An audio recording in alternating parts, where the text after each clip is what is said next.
नमस्कार दोस्तों, आपका स्वागत है हमारे YouTube channel focus with us में। देखिए, यूपीएससी की ज्योग्राफी, करंट अफेयर और बहुत सारी सीरीज़ जो है हमारी कंटिन्यू है, जिसमें हम आपको डेली अपडेट न्यूज़ देते हैं और ज्योग्राफी ऑप्शनल भी हमारी अवेलेबल है या सीरीज़ चल रही है। आप जाके उसके वीडियोस को देख सकते हैं। देखिए, जो हमारी सीरीज़ चलने वाली है, ये सीरीज़ चलेगी हमारी करंट अफेयर। ये जो करंट अफेयर चलेगी, ये पूरी 1 साल की करंट अफेयर होगी। इसको हम बोल सकते हैं जून 2019 से लेकर, ठीक है, 2020।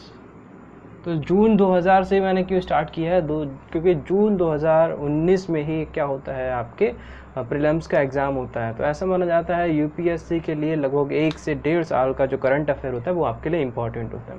तो ठीक है, इसीलिए हम यहाँ से लेकर चल रहे हैं जून 2019 से 2020 का। देखिए, 2020 तक जो हम करंट अफेयर लेके चलेंगे, उस करंट अफेयर में इम्पॉर्टेंट क्या होगा, हम डेली टू डेली अपडेट नहीं करेंगे आपको, बल्कि एक मंथ का जो पूरा करंट अफेयर होगा उसको सब यहाँ पे हम डिस्क्राइब करेंगे। एक मंथ का करंट अफेयर कैसे, अब जैसे एक मंथ में कोई इकोनॉमिक ग्रोथ हुई या इकोनॉमिक पॉइंट्स जो भी होंगे उनको बताएंगे, कॉन्स्टिट्यूशन के जितने पॉइंट्स होंगे उनको बताएंगे, कोई इंपॉर्टेंट डेट होती हैं वो बताएंगे, कोई इवेंट्स हुआ, इंटरनेशनल इवेंट्स हुआ, उनकी अलग। जैसे आज की जो वीडियो बनने वाली है, ठीक है, आज की जो वीडियो बनने वाली है वो बनने वाली है हमारी कॉन्स्टिट्यूशन पे, यानी कि कॉन्स्टिट्यूशन या बोल सकते हैं संविधान के जितने भी पॉइंट्स आने वाले हैं, ठीक है। यानी कि जून 2019 की यहाँ पे हम बात करने वाले हैं। जून 2019 में जितने भी संविधान से क्वेश्चन बनने वाले हैं वो सारे कॉन्स्टिट्यूशन के क्वेश्चंस यहाँ पे हम आपको डिस्क्राइब करेंगे, उनके बारे में ब्रीफली। और क्वेश्चन जो ऑब्जेक्टिव टाइप क्वेश्चन बनेंगे या आपके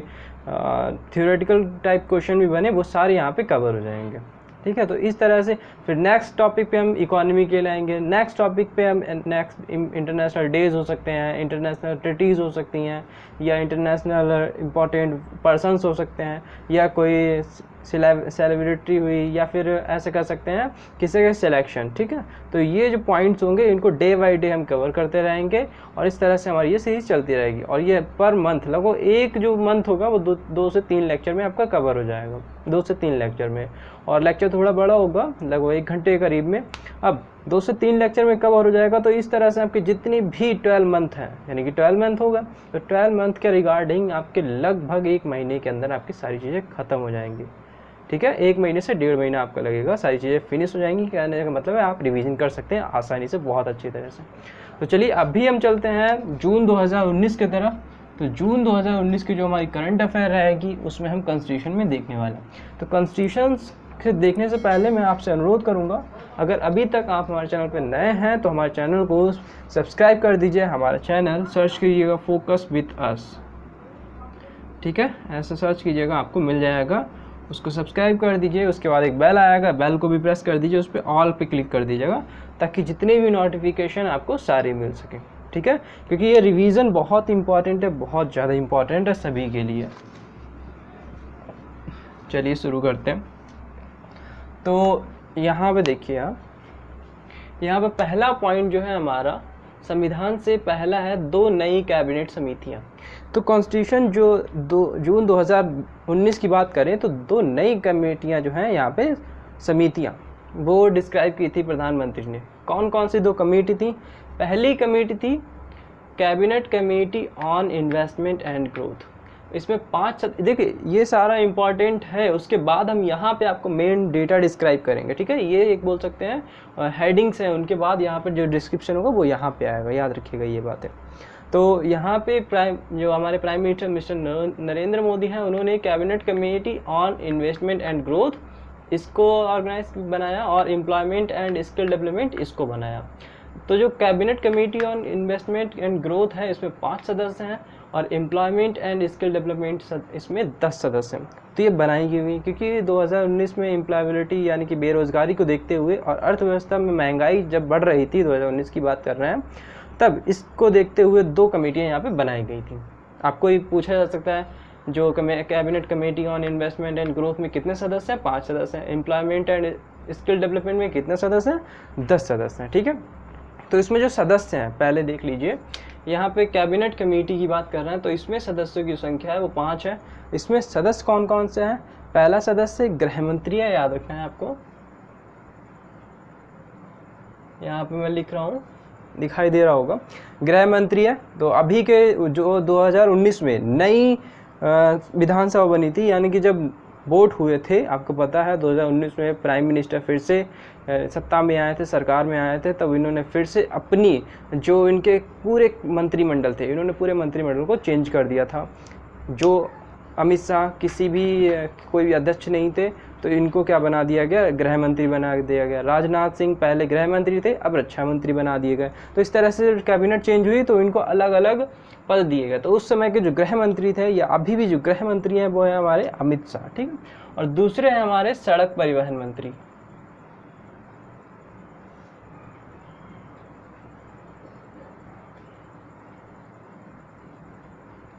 और सड़क परिवहन मंत्री कौन है, आपको याद रखना है, नितिन गडकरी जी। फिर तीसरे हैं हमारे वित्त मंत्री। वित्त मंत्री भी आपको इसमें याद रखना है।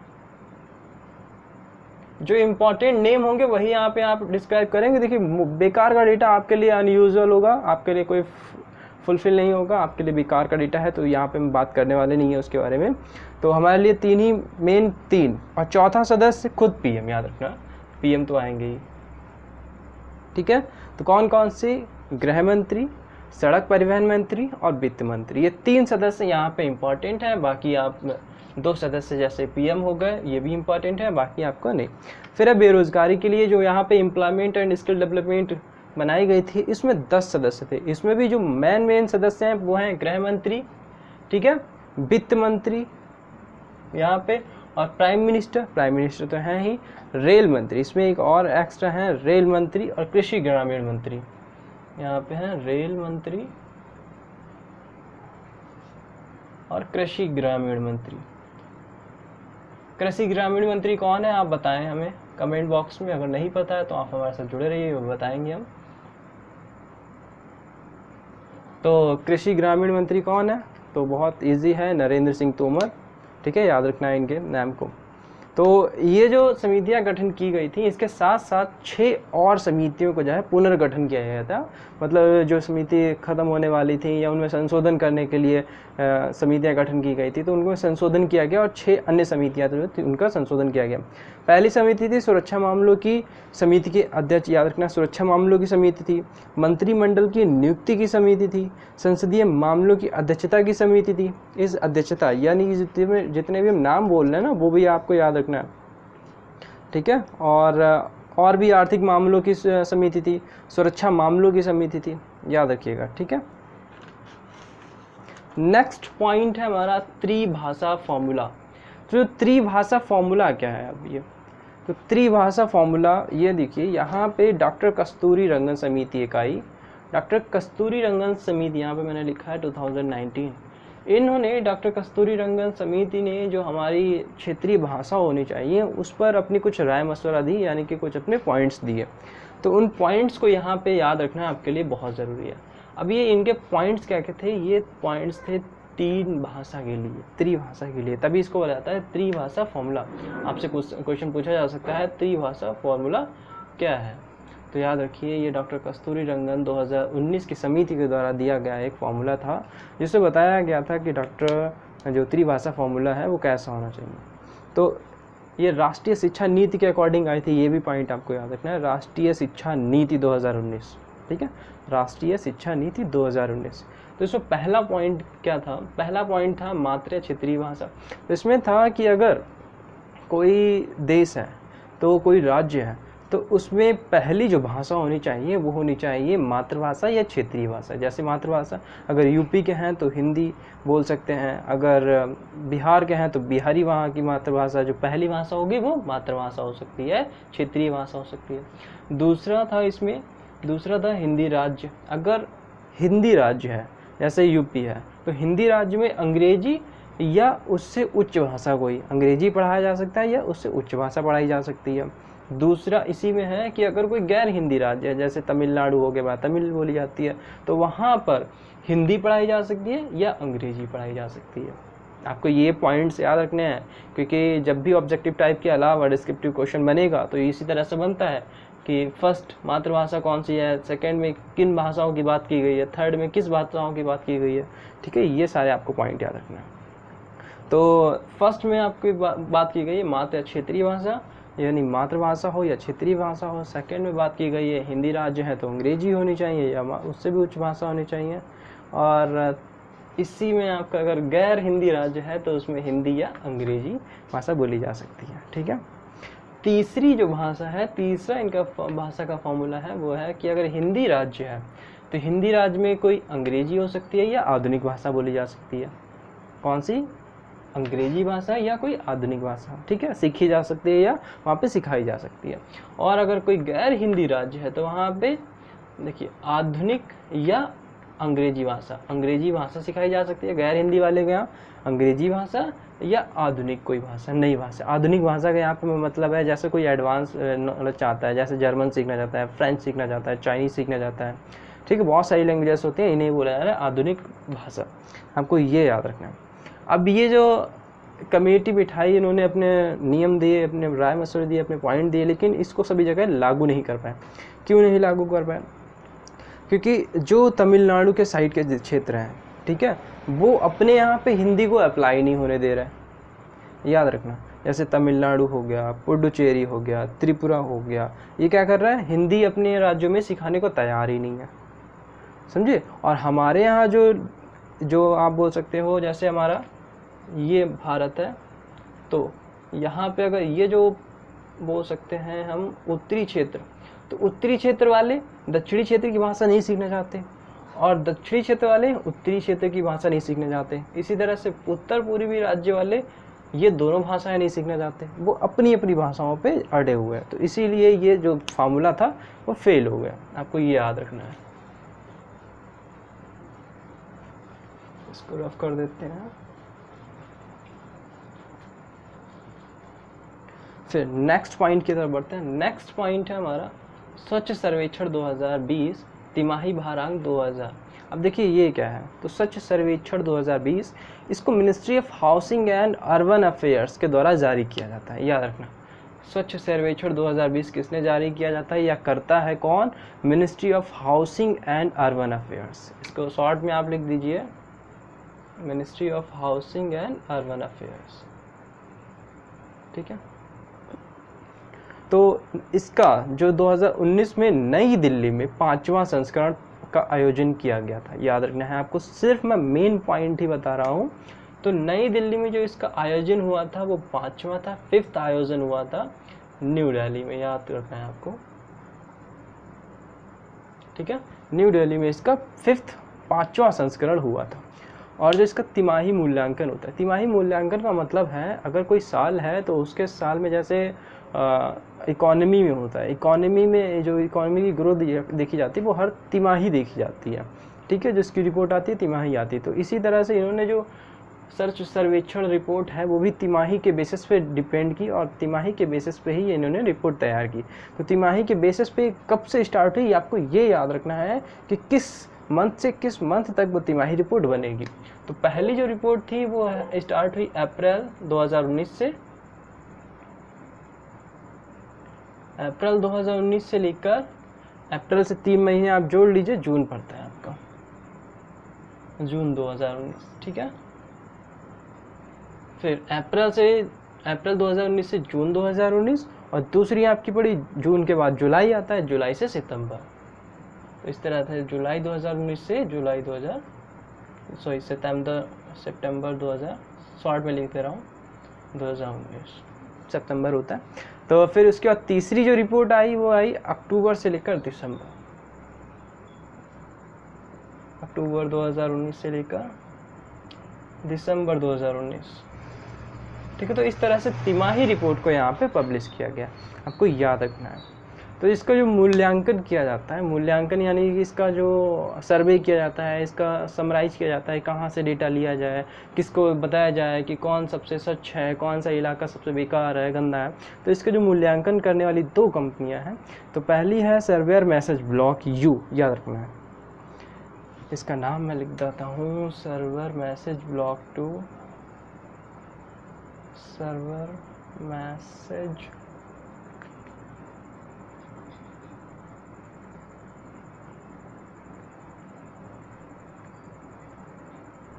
ब्लॉक 2, सर्वर मैसेज ब्लॉक 2, इसके थ्रू डेटा कलेक्ट किया गया।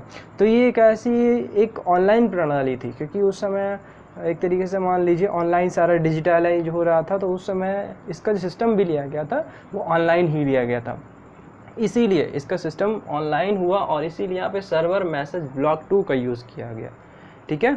और 12वें सेवा स्तर प्रगति सूचक, एक जो इंडेक्स आता है वो इंडेक्स भी इसमें यूज़ किया गया, 12वीं प्रगति सूचक।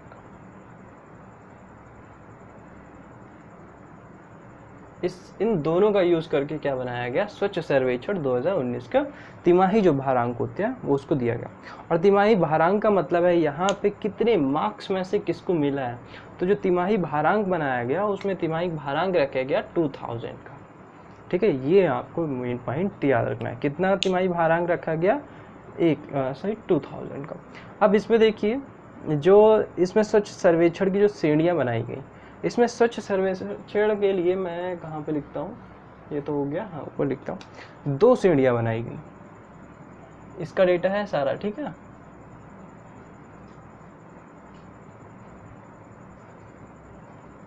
अब 2 श्रेणियाँ थी, तो 2 श्रेणियाँ कैसे कैटेगराइज की गई, जैसे अगर कोई सर्वेक्षण होता है तो देखा जाता है पुअरेस्ट कौन है, मिडल में कौन है, अपरेस्ट कौन है, यानी कि हाइयर कौन है। तो इसी तरह से यहाँ पे 2 श्रेणियाँ बनाई गई, उसमें देखा गया पहली श्रेणी के अकॉर्डिंग जो 1 लाख से ऊपर लोग हैं, 1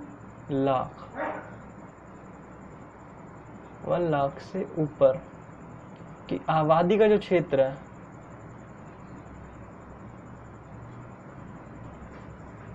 तो यहाँ पे जो पहली श्रेणी आई उसमें बताया गया, मतलब उसको कैटेगराइज किया गया कि 1 लाख से ऊपर आबादी वाले क्षेत्र रहेंगे उनके अलग स्वच्छ सर्वेक्षण की रिपोर्ट बनेगी। और दूसरी सी श्रेणी बनी वो उसमें 1 लाख तक या इससे नीचे आबादी वाले क्षेत्र, यानी जो 1 लाख तक है या उससे नीचे के क्षेत्र हैं वो बनाए गए दूसरी श्रेणी में, ठीक है। इसके बाद ये सब नोट कर लीजिए, आपके इम्पोर्टेंट है, बहुत इम्पोर्टेंट है करंट के लिए। चलिए नेक्स्ट चलते हैं, मतलब इसी पे है, जितना हो सकता है मैक्सिमम और इम्पॉर्टेंट वही हम आपको यहाँ पे कराएंगे, ठीक है। अब इसकी हिस्ट्री देखी जाए तो MHU है, ministry of housing and urban affairs ने 2016 में इसकी स्टार्टिंग की थी, याद रखिएगा। पूछा जा सकता है कि इसकी स्टार्टिंग कब हुई थी, तो आपको याद रखना है इसकी स्टार्टिंग किसके थ्रू हुई थी, MHU ने। हिस्ट्री है, थोड़ी सी हिस्ट्री समझ लीजिए आप। तो हिस्ट्री MHUA अर्बन अफेयर्स ने इसकी जो स्टार्टिंग की थी 2016 में की थी, ठीक है। तो 2016 में अर्बन अफेयर्स के थ्रू इसका स्वच्छ सर्वेक्षण का आयोजन किया गया था। और उस समय 2016 के समय इसमें केवल 73 राज्य बोल सकते हैं या 73 शहर, केवल 73 शहरों की रैंकिंग की गई थी। उस समय कितने शहर लिए गए थे, केवल 73 शहर। राज्य भी इतने नहीं है और देश भी इतने नहीं है, तो यहाँ पे 73 शहरों की रैंकिंग की गई थी। मैंने शॉर्ट में लिखा है, आप समझ लीजिए। तो MHU की पहली रैंकिंग कब हुई थी, फर्स्ट रैंकिंग हो सकती है, ठीक है, इसलिए फर्स्ट। तो फर्स्ट रैंकिंग कब हुई थी, 2016 में 73 शहरों की इसमें रैंकिंग की गई थी। तो फिर दूसरी रैंकिंग हुई 2017 में, सेकंड। अब कोई इसके ऊपर एंड ही ना लगा दे तो ये सेकंड एंड हो जाता है, क्योंकि ये खुद एक सेकंड है, ठीक है। फर्स्ट ऐसे लिखा जाता है, अभी ये फर्स्ट ऐसे नहीं, फर्स्टेस्ट हो जाता है। फर्स्ट अगर आप नंबर्स में लिख रहे हैं उसके बाद एस टी लगाते हैं तो ये चलता है, लेकिन अगर आप ऐसे लिखते हैं, ये बनाते हैं, ये रोमन नंबर्स के बाद एस टी, तो ये फर्स्ट नहीं होता है, फर्स्टेस्ट हो जाता है। चलिए छोड़िए। तो यहाँ पे सेकंड है, सेकंड हमारा 2017 में हुई थी, और इसमें आप याद रखिएगा नंबर ऑफ शहर बढ़ा दिए गए, यानी कि जो सिटीज़ थी उनको बढ़ा दिया गया, और यहाँ पे नंबर ऑफ सिटीज़ कर दी गई 434 शहर कर दिए गए, ठीक है, याद रखिएगा। और थर्ड आपकी शुरू हो रही है 2018 में,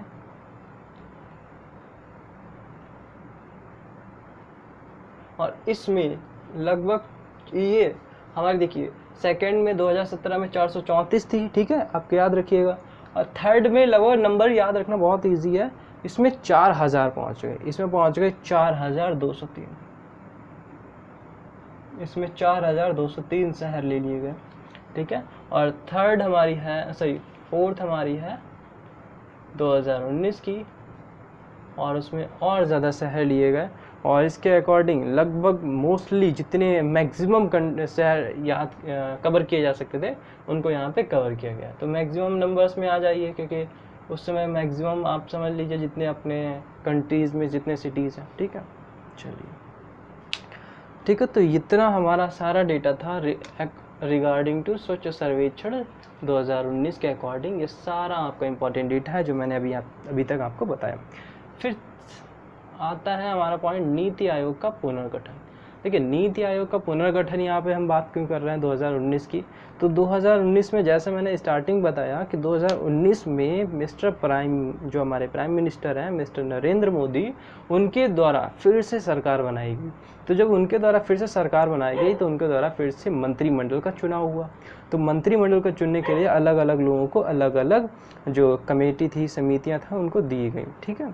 उनको मंत्रिमंडल अलग अलग दिया गया। तो उसी तहत नीति आयोग का भी पुनर्गठन ही हुआ कि मतलब उसका अध्यक्ष कौन होगा, उपाध्यक्ष कौन होगा।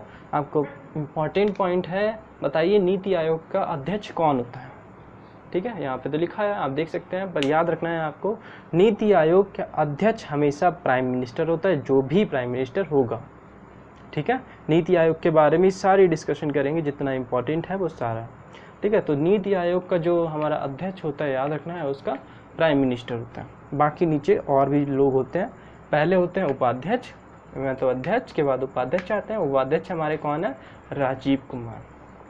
इसके बाद आते हैं स्थायी सदस्य और दूसरे आते हैं अस्थायी सदस्य, ठीक है। पूर्णकालिक, स्थायी सदस्य जो बोल रहे हैं ये पूर्णकालिक सदस्य होते हैं। ये पूर्णकालिक सदस्यों के नाम भी आपको याद रखना है। तो पूर्णकालिक सदस्य ये हम रफ कर देते हैं।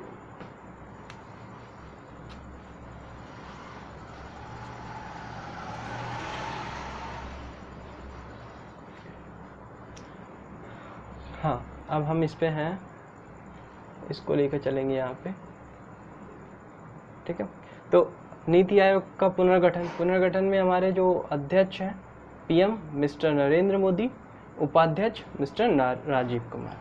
तो ये दो हो गए हमारे पॉइंट। फिर तीसरा है इसमें जो हमारे पूर्णकालिक सदस्य हैं। पूर्णकालिक सदस्यों की संख्या यहाँ पे है 3, याद रखना है, यहाँ पे पूर्णकालिक सदस्य हैं 3।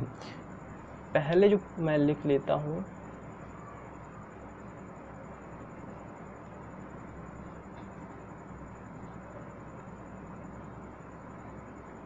पूर्णकालिक सदस्य 1 2 3, ठीक है। 3 लोग यहाँ पूर्णकालिक सदस्य हैं। पहले कौन है, BK सारस्वत,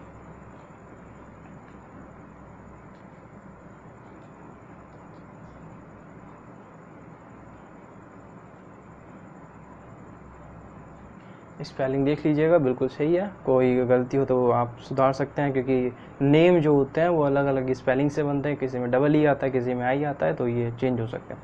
प्रोफेसर रमेश चंद्र दूसरे थे हमारे,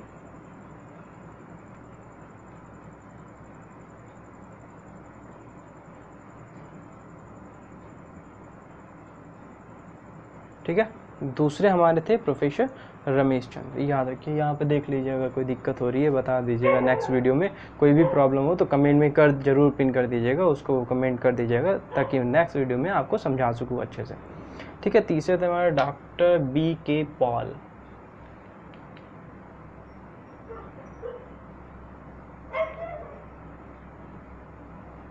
ये आपको रुकना, याद रखना है। तो doctor BK Paul, Paul not Paul, Pal surname नहीं है, पॉल है, डॉक्टर BK पॉल, याद रखना है। तो ये इनका जो नीति आयोग का पुनर्गठन हुआ, तो इतने लोग इसमें फिर से चुने गए थे, ठीक है। जो पूर्णकालिक है इन्हीं के इंपॉर्टेंट नाम है, बाकी अध्यक्ष हैं, उपाध्यक्ष हैं, बाकी नीति आयोग के बारे में कुछ इन्फॉर्मेशन सुन लीजिए। तो नीति आयोग का जो पुनर्गठन हुआ, तो नीति आयोग क्या है, याद रखिए। नीति आयोग का पुराना नाम था योजना आयोग, को याद रखना है। नीति आयोग का पुराना नाम योजना आयोग था 2015 से पहले। 2015 से पहले क्यों बोल रहा हूँ मैं, क्योंकि 2015 1 जनवरी 2015 ये डेट आपको याद रखनी है। पूछा जा सकता है जो नीति आयोग है इसका गठन कब हुआ, तो आपको बताना है 1 जनवरी 2015 को इसका योजना आयोग का नाम बदलकर नीति आयोग कर दिया गया। गठन नहीं किया गया बल्कि इसमें नाम बदलकर इसका नाम रख दिया गया, योजना आयोग का नाम हो गया नीति आयोग। ठीक है, तो इसका नाम कब रखा गया नीति आयोग, पूछा जा सकता है 1 जनवरी 2015। कई बार आपसे पूछा जाता है नीति आयोग की मतलब नीति की फुल फॉर्म क्या है, तो याद रखिए नीति की फुल फॉर्म यहाँ पे लिख देता हूँ, national informative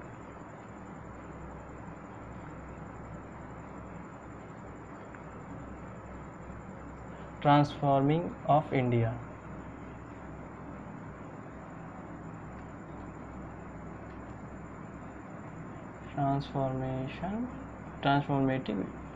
transformation of India. ठीक है, ये आपको याद रखना। तो ये जितनी भी इम्पोर्टेंट पॉइंट है मैंने यहाँ पे आपको डिस्कस करा दिया, नीति आयोग का पुनर्गठन से लेकर सारे इम्पोर्टेंट पॉइंट। चलिए बढ़ते हैं नेक्स्ट पॉइंट की तरफ। तो मिटा देते हैं अपना जो भी हमें नेक्स्ट है पॉइंट। कोई भी दिक्कत हो, नज़र नहीं आ रहा हो, बोर्ड पे कोई प्रॉब्लम हो तो हमें आप ज़रूर बता दीजिएगा। ठीक है, ताकि हम उसको बाद में सुधार सकें। नेक्स्ट है हमारा विश्व खाद्य सुरक्षा दिवस 2019। ये विश्व खाद्य सुरक्षा दिवस क्यों है इम्पॉर्टेंट, ये भी याद रखना है। तो विश्व खाद्य सुरक्षा दिवस इसलिए इम्पॉर्टेंट है क्योंकि इसी दिन, क्योंकि इस डे कब होता है, यह होता है 7 जून को। तो 2019 को पहली बार, जो चीज़ें पहली बार होती हैं वो कॉन्स्टिट्यूशन में या हमारे लिए संविधान की इम्पॉर्टेंट पार्ट होता है, तो इसीलिए यहाँ पे ये संविधान की सीरीज़ में ली गई है। तो विश्व खाद्य सुरक्षा दिवस 7 जून 2019 को पहली बार मनाया गया पूरे वर्ल्ड में। ठीक है, और ये किसने इसके ऊपर सिफारिश की थी, इंडिया ने। वर्ल्ड बैंक यानी कि पूरे यूनाइटेड नेशन से कहा था कि विश्व खाद्य सुरक्षा दिवस 2019 7 जून को मनाया जाए। आपको ये याद रखना है, 7 जून को पहली बार मनाया गया था। तो विश्व खाद्य आपको ये इम्पॉर्टेंट पॉइंट है। नेक्स्ट हमें किसके बारे में बताना है, इसके बारे में तो यहाँ पे इसको डिस्क्राइब करेंगे। ठीक है, तो जो यूनाइटेड नेशन है, तो यूनाइटेड नेशन 2019 को 7 जून को विश्व खाद्य सुरक्षा दिवस को मनाया। इसकी 2019 की थीम भी यहाँ पे याद रखिएगा, food safety is everyone's business, मतलब फूड सुरक्षा सभी की जिम्मेदारी। यानी याद रखना है, हिंदी में याद करना चाहते हैं हिंदी में कर सकते हैं, इंग्लिश में आपके पास लिखा हुआ है फूड सेफ्टी एवरीवन्स बिजनेस, या बोल सकते हैं खाद्य सुरक्षा सबकी जिम्मेदारी। ये इसकी थीम थी, 2019 की बात कर रहे हैं। ठीक है, 2020 की आपकी नेक्स्ट वीडियो में या फिर किसी और वीडियो में बताएंगे। तो यूनाइटेड नेशन की 2 एजेंसीज़ हैं, उन दोनों एजेंसीज़ ने मिलकर ये 7 जून को विश्व खाद्य सुरक्षा दिवस मनाने का निर्णय किया। वो 2 कौन कौन सी एजेंसीज हैं वो याद रखना है आपको। पहली एजेंसी है फूड एंड एग्रीकल्चर,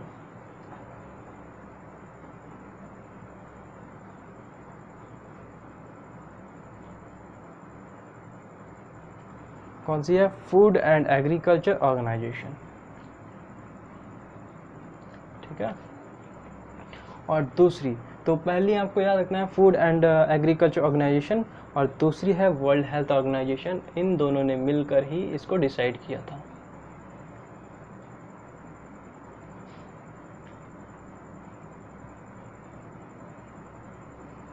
ठीक है, तो दोनों को याद रखना है, किन 2 ऑर्गेनाइजेशन ने इनको मिलकर बनाने की सोची थी, तो याद रखना है फूड एंड एग्रीकल्चर ऑर्गेनाइजेशन और दूसरी है world health organisation.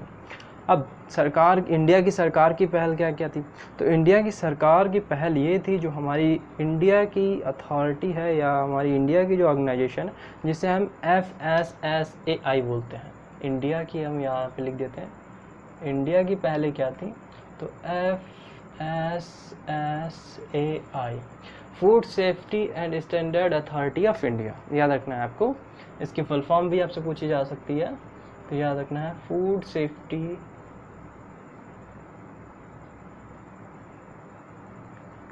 Standard authority of India.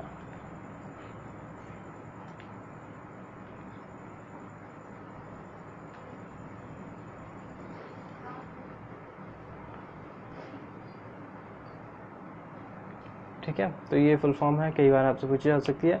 तो इसने SFSI विकसित की। तो अभी ये SFSI क्या है?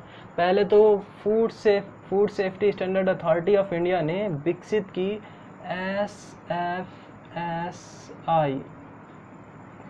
ठीक है, SFSI। इसने क्या विकसित की? SFSI, the safe food safe India. क्या विकसित की? Safe food safe India. आपको ये बातें याद रखनी है। और इसके अकॉर्डिंग जो SFSI थी, इसके अकॉर्डिंग 5 मानदंड इन्होंने यहाँ पे डिसाइड किए। 5 मानदंड यहाँ पे डिसाइड किए और उन्हीं को कहा कि प्रत्येक राज्य का मूल्यांकन किया जाएगा इन्हीं 5 मानकों पे, ठीक है। तो पहला मानक क्या था? मानव संसाधन और जो संस्थागत प्रबंधन होते हैं वो देखे जाएंगे, यानी मैनेजमेंट कैसा है। दूसरा देखा जाएगा कार्यान्वयन, खाद्य एवं जांच संरचना और अवसानी कैसी है। तीसरा देखा जाएगा प्रशिक्षण और क्षमता निर्माण कैसा है, ठीक है। तीसरा देखा जाएगा प्रशिक्षण और क्षमता निर्माण कैसा है। और जो चौथा होगा वो है उपभोक्ता सशक्तिकरण। तो ये चारों नाम आपको याद रखने हैं, मतलब क्या क्या इसमें चीज़ें ली गई, ठीक है। फिर नेक्स्ट पॉइंट है हमारा राष्ट्रीय प्रशिक्षण एजेंसी, जिसे बोलते हैं NTA, नेशनल टेस्टिंग एजेंसी, ठीक है।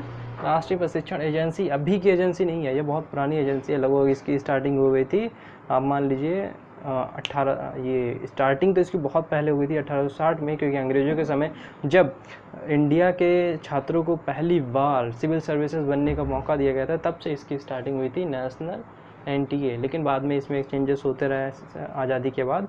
तब ये धीरे धीरे जो हमारी मेन ऑर्गेनाइजेशंस हैं या मेन जैसे एंट्रेंस एग्ज़ाम होते हैं उनका ही एग्ज़ाम कराते हैं। जैसे इसके थ्रू कौन कौन से एग्ज़ाम्स होते हैं, पहले ये रफ कर देता हूँ।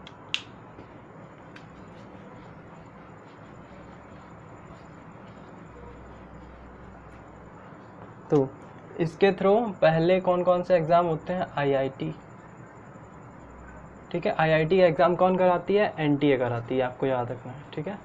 IIT का एग्ज़ाम कौन कराती है? NTA। नीट, जो नीट का एग्ज़ाम होता है, यानी मेडिकल के लिए जितने भी एग्ज़ाम होते हैं वो सारे बड़े बड़े एग्ज़ाम कराती है NTA। और ऐसा माना गया है कि अब, ठीक है, अब जो एग्ज़ाम होने वाले हैं, जितने गवर्नमेंट एग्ज़ाम होंगे मोस्टली, जैसे SSC के हो गए, रेलवे के हो गए, या जो ग्रुप C और ग्रुप D के एग्ज़ाम होते हैं वो NTA कराएगी, NTA कराने वाली है। अब इसमें क्या बताया गया, लगभग आपको 2 चांस दिए जाएंगे हर साल, ठीक है, अपनी रैंकिंग को इम्प्रूव करने के लिए। और उसी रैंकिंग के डिपेंड ही आपको क्या मिलेगा, अपने जॉब के अकॉर्डिंग आप उसमें अप्लाई कर सकते हैं, ठीक है। इसमें कुछ जानने को नहीं है, बस आपको याद रखना है। और ये कब स्टार्टिंग हुई थी, आप बस इतना जान सकते हैं, राष्ट्रीय 1860 के करीब, 1860, हाँ, ठीक है। इसकी स्थापना जो है भारतीय संस्था पंजीकरण अधिनियम के थ्रू 1860 में मानी जाती है, आपको ये याद रखना है। फिर दूसरा पॉइंट, इसको मिटाते हैं, लिख लिया होगा आपने आई थिंक।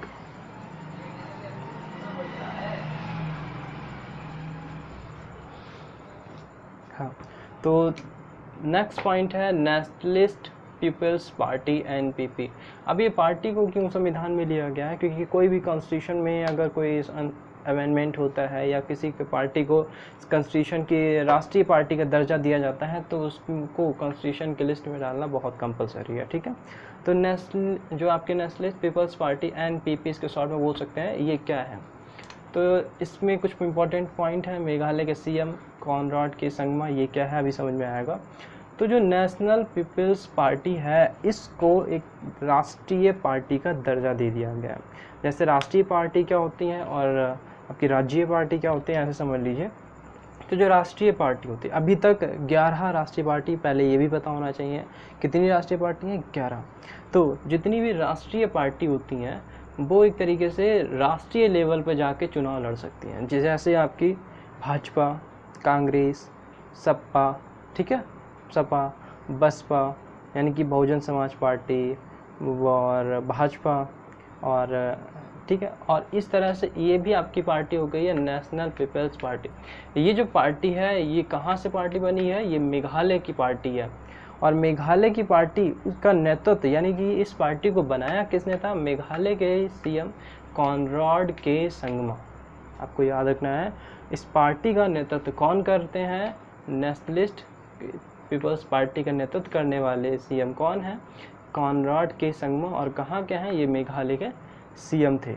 आपको ये बातें याद रखनी है, ठीक है। अब ये जो मेघालय है, मेघालय के साथ साथ नेशनल पीपल्स पार्टी जो है, इसने अन्य 3 राज्यों से, अन्य 3 राज्यों, आसपास के जो 3 राज्य हैं वहाँ से भी इसने मान्यता प्राप्त कर ली है। तो जो राज्य पार्टी होती है उनमें भी इस नेशनल पीपल्स पार्टी को मान्यता प्राप्त है। वो कौन कौन से राज्य हैं तो आपको यहाँ पे आना है और देखना है। पहला राज्य है मणिपुर, ठीक है, पहला राज्य मणिपुर। दूसरा है मेघालय,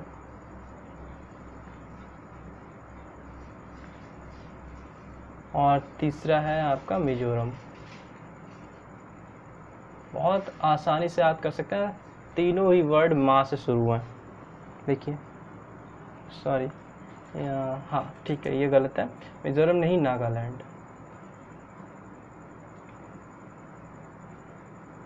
ठीक है, तो ये तो बहुत इजी कर सकते हैं, मेघालय, मणिपुर और नागालैंड।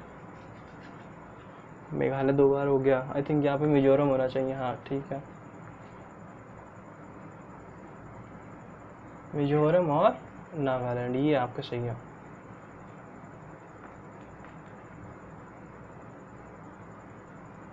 ठीक है, तो ये आपके वो 3 अन्य पार्टी हैं, कौन कौन सी हैं? मणिपुर, मिजोरम, नागालैंड और मेघालय। ये 3 और पार्टी है जहाँ से इसको राज्य पार्टी का दर्जा प्राप्त है। और इसका अगर चुनाव चिन्ह भी पूछा जाता है, क्योंकि 1 डे एग्जाम जो होते हैं मोस्टली एसएससी का हुआ, वो भी और भी बहुत बैंक एग्जाम होते हैं, उसमें डायरेक्ट पूछा जाता है जो एनपीपी है उसका चुनाव चिन्ह बताइए। अब स्टूडेंट कंफ्यूज हो जाता है, एनपीपी क्या है पहले, एनपीपी के बाद ये इसका चुनाव चिन्ह क्या होगा, तो इसका याद रखिए चुनाव चिन्ह है इसका किताब।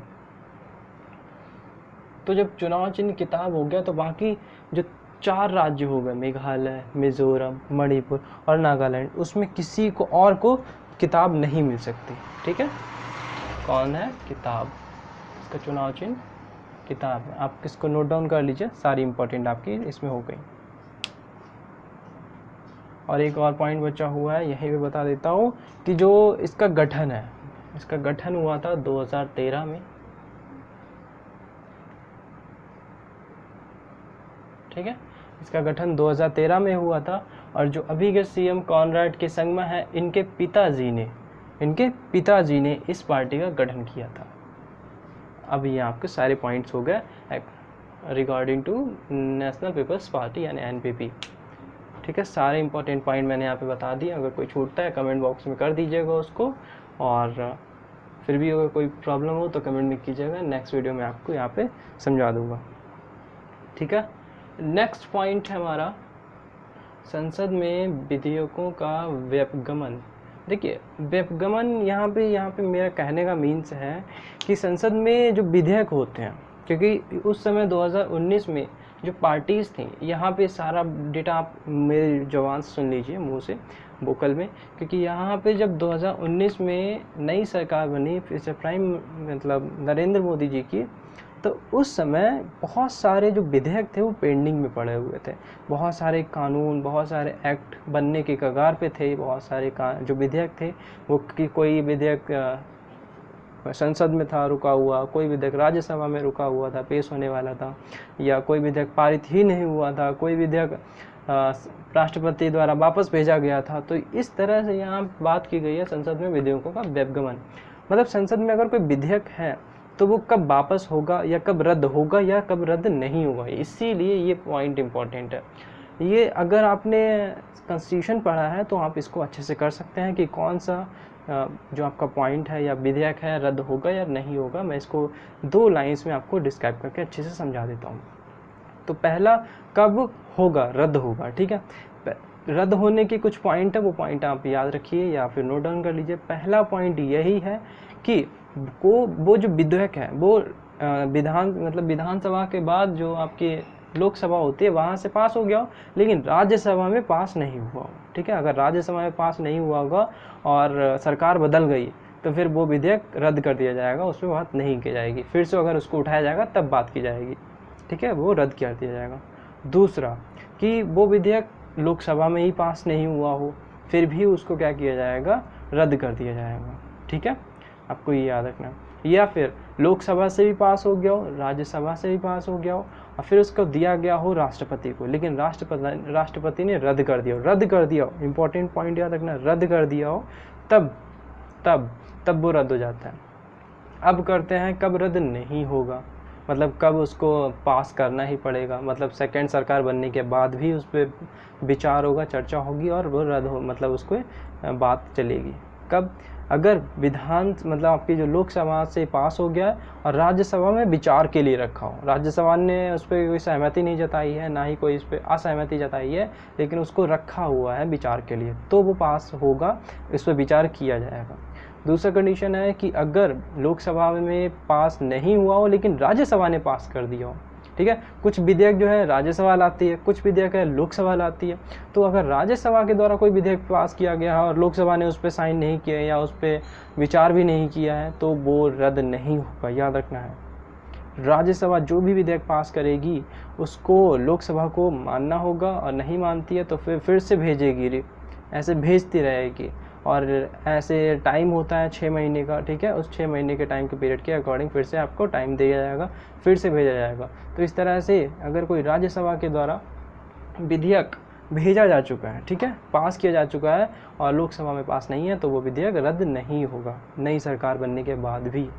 फिर तीसरा पॉइंट है इसी में, लोकसभा से ही पास हो गया हो, राज्यसभा से ही पास हो गया हो, और राष्ट्रपति ने उसको पुनर्विचार के लिए वापस भेज दिया हो, मतलब राष्ट्रपति को अच्छा नहीं लगा, उसमें कुछ पॉइंट, उसने कुछ कमियां निकाल दी, उसने जितनी उसकी समिति थी उसने बैठाई, उसने कहा इसमें बहुत सारी कमियां हैं, तो वापस भेज दी, लेकिन उसी समय सरकार बदल गई, फिर भी उस विधेयक को पास किया जाएगा, फिर से लोकसभा में जाएगा, राज्यसभा में जाएगा, जो गलती होगी उनको सुधारा जाएगा, उस पर डिबेट होगी, बात चलेगी, चर्चा होगी, फिर से राष्ट्रपति के पास भेजा जाएगा।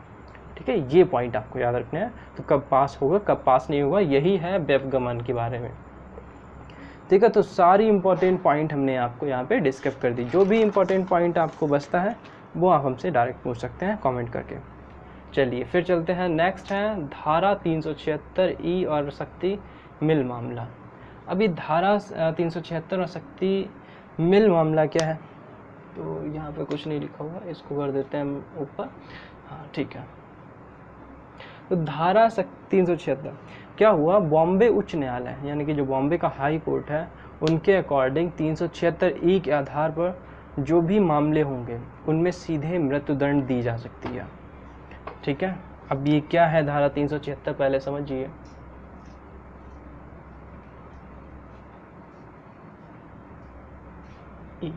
अच्छा, धारा 376 जानने से पहले आप 76 नाम तो वही कई बार सुना होगा कि उस पर 76 लग गई, वो 76 नहीं होती, 376 होती है। ठीक है, कोई अगर गैंग रेप होता है तो ये धाराएं होती हैं रेप की, यानी 376 की जितनी भी धाराएं होती हैं वो रेप के अकॉर्डिंग आती हैं कि रेप में किसको क्या प्रावधान है, किसको क्या सज़ा मिलेगी, उम्र कैद होगी, जुर्माना होगा, जेल होगी या सीधे फांसी होगी। ठीक है, उसी के अकॉर्डिंग 376 के अंदर आता है A, B, D और E। कौन कौन से आते हैं, A, B और D। मैं सीधे ही लिख लेता हूँ, 376A, 376B, 376D। उसके बाद अगर इन तीनों के अकॉर्डिंग कोई बंदा इन तीनों में ही इन्वॉल्व है तो फिर आता है वो 376E में। इसमें क्या है, बड़े अच्छे से समझना, पहले इसको समझ लेते हैं, फिर हम देखेंगे शक्ति मिल मामला क्या है और 376 क्या है। तो 376 में जो 3 धाराएं मैंने बताई, A, B और D। ठीक है, 376A, B, D के अकॉर्डिंग अगर कोई इन तीनों मामलों में ही दोषी पाया जाता है तो उसको रखा जाता है 376E के अकॉर्डिंग। अब 376E के अकॉर्डिंग रखने का मतलब है कि कोई व्यक्ति अगर इन मामलों को बार बार दोहरा रहा है, ठीक है, बार बार दोहरा रहा है, तो वो सीधे उसको फांसी दी जा सकती है। ये बॉम्बे हाई कोर्ट का फैसला था, आपको याद रखना है, Bombay high court. Bombay high court का फैसला था कि अगर इन के अकॉर्डिंग बार बार कोई इन जो आईपीसी होते हैं, आईपीसी एक्ट के अकॉर्डिंग इनको बार बार कोई फॉलो कर रहा है, कोई बार बार रेप कांड कर रहा है, कोई बार बार रेप के बाद हत्या कर रहा है और इनमें बार बार शामिल हो रहा है रेप के मर्डर्स में, तो फिर उसको 376 में रखा जाएगा और 376 के अकॉर्डिंग डायरेक्ट मृत्युदंड उसको दिया जा सकता है। ठीक है, मिनिमम तो उसको दिया जाएगा उम्र कैद और मैक्सिमम उसको मृत्युदंड दिया जाएगा। इसमें 2 ही प्रावधान है, मिनिमम आपको दिया जाएगा, मिनिमम आपकी उम्र कैद है और मैक्सिमम आपकी मृत्युदंड है, आपको ये याद रखना है। ठीक है, ये सारी बातें आपको याद रखनी है, यहाँ से भी दिखेगा वहाँ से भी दिखेगा, जहाँ से आप देख सकते हैं। तो इसमें हुआ क्या, आप देख लीजिए, हम बात करने वाले थे शक्ति मिल मामला। तो शक्ति मिल मामले में क्या है, तो शक्ति मिल मामले में देखिए बड़ा ध्यान से कि जो 2012 का एक दिल्ली गैंग रेप था, ठीक है, तो दिल्ली के गैंग रेप के बाद ये जो गठन हुए थे, तो उसके बाद 376E लाया गया था, याद रखना है आपको। उसी के अकॉर्डिंग बॉम्बे में भी कई बार एक पर्सन को इन सभी मामलों में आईपीसी एक्ट्स के ये सारे जितने एक्ट हैं इनमें बार बार दोषी पाया गया। ठीक है, और इन दोषियों में 3 दोषी थे और तीनों दोषी को 376 के अकॉर्डिंग मौत यानी मृत्युदंड की सज़ा दी गई।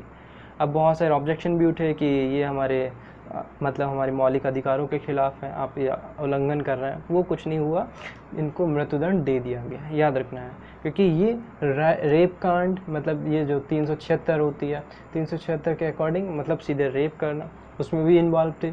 376B के अकॉर्डिंग मतलब रेप करने के बाद उसकी मर्डर करना या उनके अंग काटना, इस तरह से पार्ट, और 376D के अकॉर्डिंग रेप के बाद मर्डर करना। ये सारे पॉइंट्स थे, तो ये बार बार इन्वॉल्व होने के लिए 376E के अकॉर्डिंग उनको मृत्युदंड दे दी गई बॉम्बे उच्च न्यायालय के अकॉर्डिंग। ठीक है, और शक्ति मिल मामला ही यही है। ठीक है, शक्ति मिल मामला क्या है, बॉम्बे हाई कोर्ट का मामला है। तो शक्ति मिल मामला बॉम्बे हाई कोर्ट का मामला है और शक्ति मिल इसीलिए कहा जा रहा है इसको। ठीक है, नेक्स्ट पॉइंट है हमारे पास, स्कूलों में छात्रों के बीच खेल को बढ़ावा देना। अब स्कूलों में छात्रों के बीच खेल के बढ़ावा देने के लिए यहाँ पे क्या बात कर रहे हैं, अब देखो,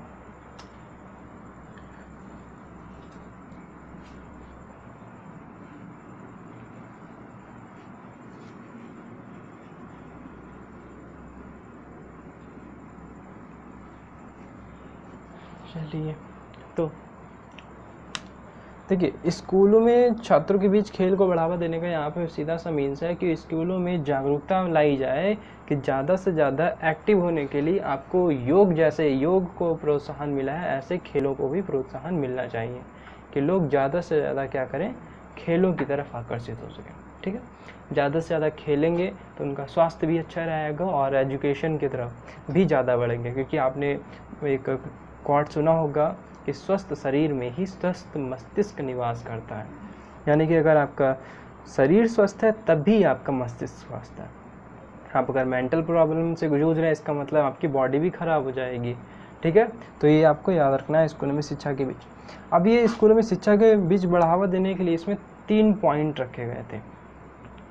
ठीक है, इसमें क्या क्या पॉइंट थे, तो इसमें जो 3 पॉइंट थे, जैसे स्कूल शिक्षा समग्र शिक्षा योजना रखी गई, तो जो इसमें 3 पॉइंट रखे गए उसके अकॉर्डिंग 3 जो योजनाएं चल रही हैं। पहली आपने सुना होगा सर्व शिक्षा अभियान, नाम सुना होगा, सर्व शिक्षा अभियान।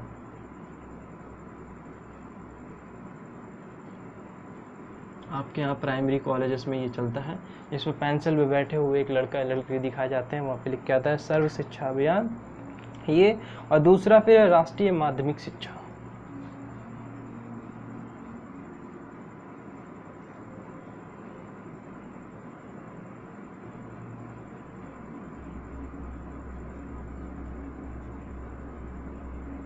दूसरा है राष्ट्रीय माध्यमिक शिक्षा और फिर तीसरा था शिक्षक शिक्षा।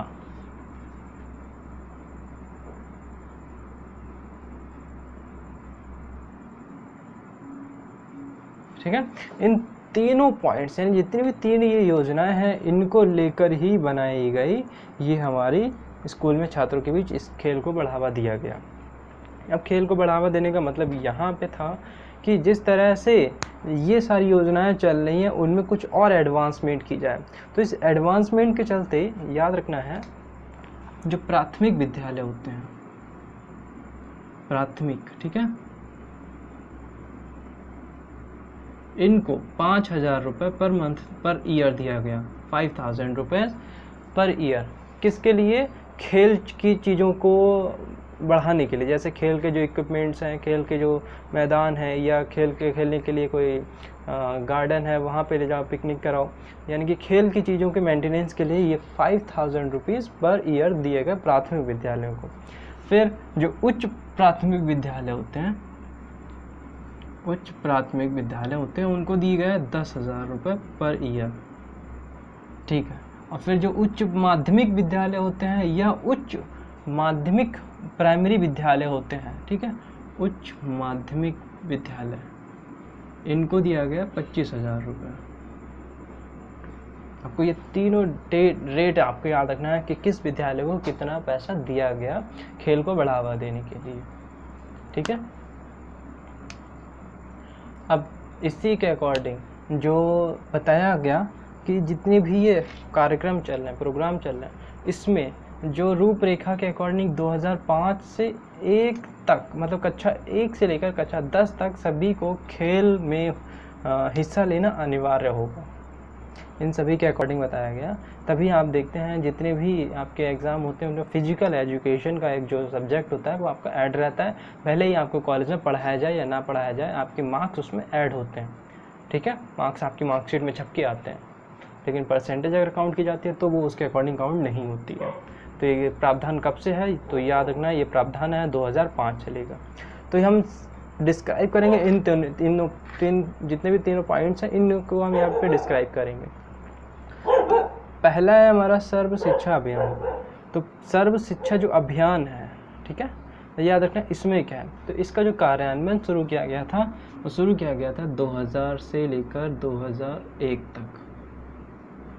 2000 से 2001 के बीच में इसका कार्यान्वयन इसको शुरू किया गया था, और इसका 86वें यानी 86 संविधान संशोधन हो सकते हैं, 86वें संविधान संशोधन।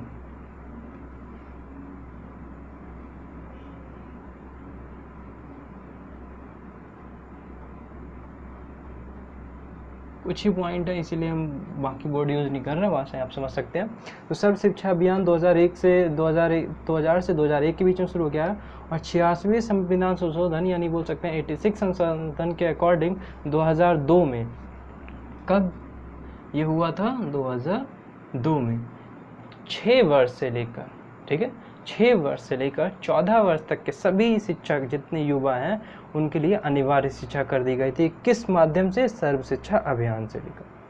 किस एज से किस एज तक? 6 वर्ष से लेकर 14 वर्ष तक के सभी युवाओं की या युवतियों के लिए जो सर्व शिक्षा अभियान के तहत अनिवार्य शिक्षा कर दी गई थी, ठीक है। नेक्स्ट हमारा राष्ट्रीय माध्यमिक शिक्षा। तो राष्ट्रीय माध्यमिक शिक्षा इसकी शुरुआत हुई 2009 से, को याद रखना, ये लाया गया 2009 में, ठीक है। और इसमें 15 से 16 वर्ष के जितने भी सभी युवा हैं इनके लिए एक प्राइमरी एजुकेशन के साथ साथ फिजिकल एजुकेशन भी इसमें जोड़ी गई, राष्ट्रीय माध्यमिक शिक्षा, ठीक है। फिर हमारे पास है शिक्षक शिक्षा। देखिए बच्चों को बेहतर ढंग से पढ़ाने के लिए शिक्षक को भी शिक्षित होना बहुत ज़रूरी है। मतलब स्टूडेंट को पढ़ाने के लिए पता होना चाहिए कि पढ़ाते कैसे हैं, क्योंकि बहुत अच्छा सीन याद आ रहा है हमें जो 3 इडियट में बोलता है कि हम आपको इंजीनियरिंग नहीं पढ़ा रहे थे, वो तो आप हमसे अच्छे जानते हैं, लेकिन हम आपको ये पढ़ा रहे थे कि पढ़ाते कैसे हैं। तो वही बात है यहाँ पे, शिक्षक शिक्षा इसलिए ज़रूरी हो जाती है क्योंकि एक स्टूडेंट को हैंडल कैसे किया जाएगा, अगर वो वीक है या वो उत्पात मचा रहा है, तो अब स्टिक का ज़माना नहीं रहा, ठीक है। तो उसको मैनेज करना, उसको समझाना वो आपकी जिम्मेदारी है एक टीचर की। तो ये जिम्मेदारी कैसे सीखेंगे आप, वो शिक्षक शिक्षा के अकॉर्डिंग आएगी। तो ये शिक्षक शिक्षा ये शुरू हुई थी 1 अप्रैल 2010 से, याद रखना है आपको, 1 अप्रैल 2010, ठीक है। 1 अप्रैल 2010 से इसकी शुरुआत हुई थी, और माना गया था 2009 से शुरू होगा, लेकिन ये 1 अप्रैल 2010 से इसकी शुरुआत हो गई थी, याद रखिएगा। और ये कई सिफारिशों पर आधारित थी, ये कई सिफारिश इसके लिए की गई थी शिक्षक शिक्षा के लिए, ठीक है, जैसे कोठारी आयोग हो गया, चट्टोपाध्याय उप समिति हो गई, राष्ट्रीय शिक्षा नीति 1986, 1962, 1992, आचार्य समिति, यशपाल समिति, और राष्ट्रीय पाठ्य चर्चा ढांचा 2005, ये सारी जितनी भी समितियाँ थी इनके अकॉर्डिंग ही शिक्षा नीति यहाँ पे लाई गई थी। ठीक है, फिर नेक्स्ट पॉइंट है हमारा, लास्ट पॉइंट है इस वीडियो का, सीलियक रोग। अब ये सीलियक रोग क्या है, याद रखना। जैसे इस समय बहुत सारी बीमारियां बढ़ रही हैं, कोरोना बढ़ रहा है, मोना बढ़ रहा है, बहुत सारी बीमारियां ऑस्ट्रेलिया में आ रही हैं, नए नए वायरस आ रहे हैं। तो उसी समय 2019 में भी एक आया था सीलियक रोग। अभी सीलियक रोग क्या होता है, आया नहीं था उस समय, मतलब ये इंसान में ही होता है, किसी को पहले इसकी जानकारी नहीं थी। कैसे था ये बताया गया कि सीलियक रोग जो होता है, जो फैट होते हैं, मतलब फैट वाली चीज़ें होती हैं, जैसे गेहूँ हो गया, ब्रेड हो गई, बटर हो गया, यानी कि जितने भी फैट वाली चीज़ें होती हैं उनमें क्या होता है, जब हम उन्हें खाते हैं तो हमारी बॉडी क्या करती है, एक एंटीबॉडी जनरेट करती है। एंटीबॉडी जनरेट करने का मतलब उन्हें पचाने के लिए एंटीबॉडी जनरेट किया जाता है। जब एंटीबॉडी जनरेट किया जाता है तो हमारे यानी बॉडी के अंदर क्या करते हैं, ढेर सारे उन एंटीबॉडीज़ को कवर करने के लिए जो वाइट ब्लड सेल्स होते हैं या जो एंटीबॉडी के कोशिकाएं होती हैं बहुत ज़्यादा इकट्ठा हो जाती हैं एक जगह पर। ठीक है, तो एक जगह पर जब इकट्ठा हो जाती हैं तो वहाँ पे क्या होती है, सूजन आ जाती है। जैसे आपने देखा है किसी भी बच्चे के अगर टीका लगाया जाता है, छोटे बच्चे के टीका लगता है तो वहाँ पे सूजन आ जाती है। क्यों वहाँ पे सूजन आ जाती है, क्योंकि एक तरीके से वहाँ पे बहुत सारे जर्म्स डाले गए हैं, बहुत सारे कीड़े डाले गए हैं। तो इन कीड़ों को मारने के लिए जो हमारी एंटीबॉडीज़ होती हैं, इनको क्या करते हैं, घेर लेती हैं चारों तरफ से और इन्हें खाने लगती हैं, इन्हें मारने लगती है, तरीके से बोल सकते हैं। जब इन्हें मारने लगती हैं इसका मतलब है यहाँ पे ढेर सारा जमाव हो रहा है एंटीबॉडी का, और इस तरह यहाँ पे सूजन आ जाती है, वही हमें रेडनेस दिखाई देती है। ये सिर्फ हमारे बाहरी पार्ट में नहीं होता है, इंटरनल पार्ट्स में भी होता है, जैसे लीवर हो गया, फेफड़े हो गए, लंग्स हो गए या हार्ट हो गए, इनमें भी होती है। तो इसी सूजन को कहा जाता है सीलियक रोग। बहुत अच्छे से डिस्क्राइब किया है, तो शायद आप अच्छे से समझ गए होंगे। तो सीलियक रोग क्या होता है, यानी आंतरिक जो सूजन होती है वो किसके थ्रू आती है, एंटीबॉडी के थ्रू, मतलब खुद की सूजन आ जाती है, हमारी बॉडी में आनी नहीं चाहिए क्योंकि, लेकिन जब हम ज़्यादा फैट खा लेते हैं तभी देखा होगा जो ज़्यादा फैट खाते हैं वो ज़्यादा मोटे जाते हैं, क्योंकि वो सूजन इंसान के अंदर घुस जाती है। आपने सुना भी होगा कि इनके अंदर सूजन आ गई है, तो सूजन होती है सीलियक रोग। और ये लगभग 140 लोगों में हर एक पर्सन को होती है। ठीक है, देखा जाए तो अगर आपके पास 140 लोग अगर आप इकट्ठा करें तो उनमें 1 या 2 लोगों को आपको सीलियक रोग जरूर मिलेगा। ठीक है, याद रखना। और ये मोस्टली छोटी आंत में होता है, क्योंकि हमारा जितना भी भोजन पच के जाता है वो कहाँ जाता है, छोटी आंत में।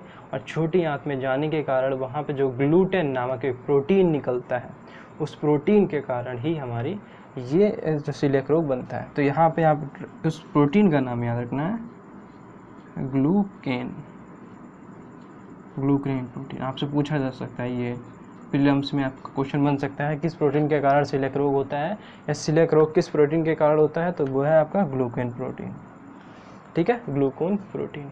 तो आई होप ये सारे इंपॉर्टेंट पॉइंट आपको समझ में आए होंगे और आप इनके अच्छे से नोट्स भी बनाएंगे। और अगर कोई प्रॉब्लम हो तो आप हमें कमेंट में करिए, नेक्स्ट वीडियोज़ में हम उसका सॉल्यूशन जरूर आपके साथ लेके आएंगे। और प्लीज़ आपसे रिक्वेस्ट है, सब्सक्राइब कर लीजिए हमारे चैनल को और ज़्यादा से ज़्यादा इसको शेयर कीजिएगा।